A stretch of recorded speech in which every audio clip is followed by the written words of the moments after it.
سورۃ الفلق اور سورۃ الناس۔ قرآن کی دو صورتیں جو 30ویں پارے میں ہیں بہت مؤثر اور طاقتور ہیں، وہ سورہ فلق اور سورہ ناس ہیں۔ یہ وہ صورتیں ہیں جنہیں معوذتین کہتے ہیں۔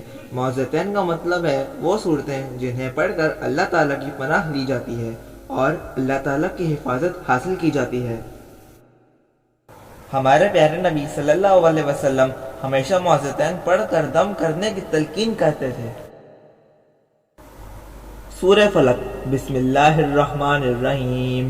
قل اعوذ برب الفلق من شر ما خلق ومن شر غاسق اذا وقب ومن شر النفاثات في العقد ومن شر حاسد اذا حسد۔ سورہ ناس۔ بسم اللہ الرحمن الرحیم۔ قل اعوذ برب الناس ملک الناس الہ الناس من شر الوسواس الخناس الذی یوسوس فی صدور الناس من الجنۃ والناس۔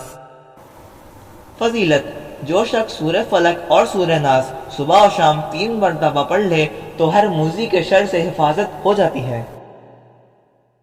ناظرین و سامعین، ہر شر سے حفاظت ہو جاتی ہے کا مطلب ہے کہ ہر قسم کا شر، چاہے انسان کی نظر بد ہو چاہے جنوں کی نظر بد ہو، دل میں وسوسے، حسد، جلن یا شیطانی خیالات ہوں، جادو ہو یا کسی بھی قسم کی ذہنی ٹینشن یا پریشانی ہو، ان دونوں صورتوں کو پڑھ کر دم کرنے سے اللہ تعالیٰ ہر قسم کے شر کو دور کر دیتے ہیں اور ہم کو اپنی پناہ میں لے لیتے ہیں۔